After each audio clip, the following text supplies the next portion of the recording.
A bird called the bar-tailed godwit has the longest non-stop flight, migratory flight of 11,500 kilometers. It flies from Alaska to New Zealand non-stop. Now, what does that mean? And takes 9 days and nights. I want you to put yourself in the data. What does it mean? What does it mean to fly non-stop 9 days and nights? It means the sun rises, the sun sets. The sun rises, the sun sets. The sun rises, the sun sets. The bird is flying. It means there is rainstorms, the bird is flying. It means there are snowstorms, the bird is flying. It means there are cities underneath, the bird is flying. It means there are oceans underneath, the bird is flying. It means there are deserts and forests underneath, the bird is flying. It means there is no food, no water. It doesn't eat, it doesn't drink, it doesn't sleep for 9 days and 9 nights. They have discovered that the brain of the bird, of this bar-tailed godwit, half the brain sleeps and half the brain is awake. And after a few hours, this half sleeps and this half is awake. They have no idea how. And remember, this is a small bird. This is not an albatross coasting on 14-foot wingspans. It's not taking advantage of thermals. It's beating its wings for 11,500 kilometers. Ajib, eh? That's the map of from where it goes to where, and that's a flat. If you look at it on the globe, it's like that. We'll go to another bird. Bar-headed goose. Bar-headed geese take off from Alaska. They go straight up. They hit the jet stream current at 33,000 feet, and they go. And they fly in the jet stream current for the same reason that your intercontinental airliners fly in the jet stream current, to take advantage of the force of the wind, the fast-flowing wind that circles the earth. Who taught the bar-headed geese that there is the jet stream current? What about the jet stream current? You know what about the jet stream current? The temperature in the jet stream is minus 59 degrees Celsius. Take the same bar-headed goose, say Bismillahi Allahu Akbar, and put it in your freezer at minus 6, it freezes. The same bird flies at minus 59 degrees Celsius. The amount of oxygen at that height is almost non-existent. And you know what they found? They say that bar-headed geese actually breathe more efficiently in low oxygen atmospheres. What are they saying? They're saying the bird breathes better when there is no air. Ajib, eh? What's the question to ask? Why? Why? If you were the creator of birds, where would you put their food? If you were the creator of fish, where would you put their food? Allah subhanahu wa ta'ala put the food of birds, not aquatic birds. Birds which are not water birds, He put their food inside the water. And Allah subhanahu wa ta'ala put the food of fish in the air. The archer fish shoots down insects from trees and eats them. The kingfisher catches fish, and the kingfisher cannot swim.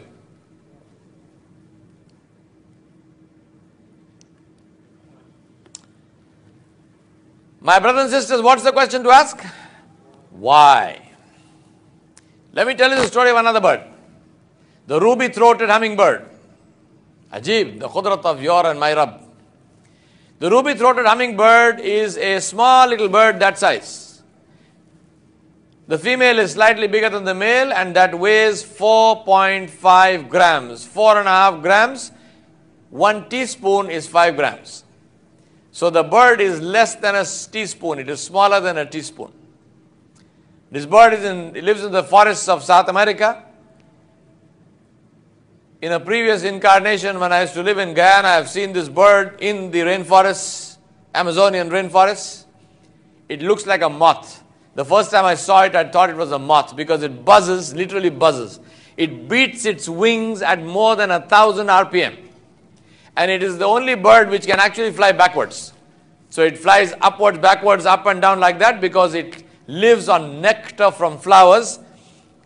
So it puts its beak into the flower and drinks nectar and flies backwards out of the flower. Now, this bird migrates and it flies across the Gulf of Mexico. It migrates from South America to North America to the bank of the Mississippi River. Part of that migration, the whole migration route is 2,000 kilometers. Part of that migration route is clear across the Gulf of Mexico, a distance of 600 miles. It takes 26 hours to cover 600 miles. It's not a water bird. If it lands in the water, it becomes fish food. What is the meaning of saying it covers 600 miles in 26 hours? It means the sun has risen. This little bird that size is flying across the open ocean. Waves underneath, winds on top. Little bird is flying. The sun has risen. The sun is at the zenith. The bird is flying. The sun is setting. The bird is flying. The sun has set. Pitch dark night. The bird is flying. Middle of the night. The bird is flying. Does not lose direction. Does not lose speed. Does not lose energy. Doesn't stop for food. Doesn't stop for water. Sun rises again. 2 hours into the new day, the bird lands in the United States of America without a visa.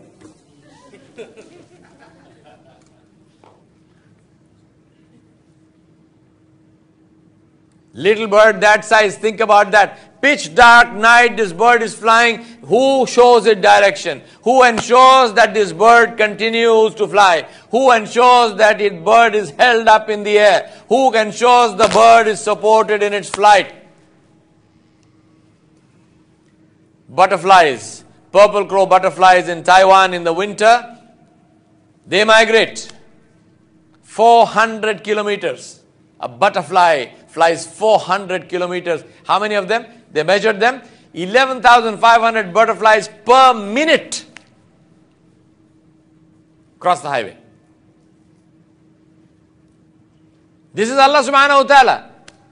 Who is Razzaqu dhul quwwatil mateen. He cannot give food to that little bird in South America in the middle of the rainforest. He needs to make it migrate all the way up to the bank of the Mississippi.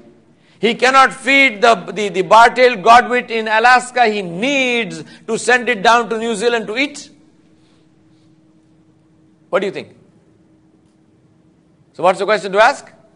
Why?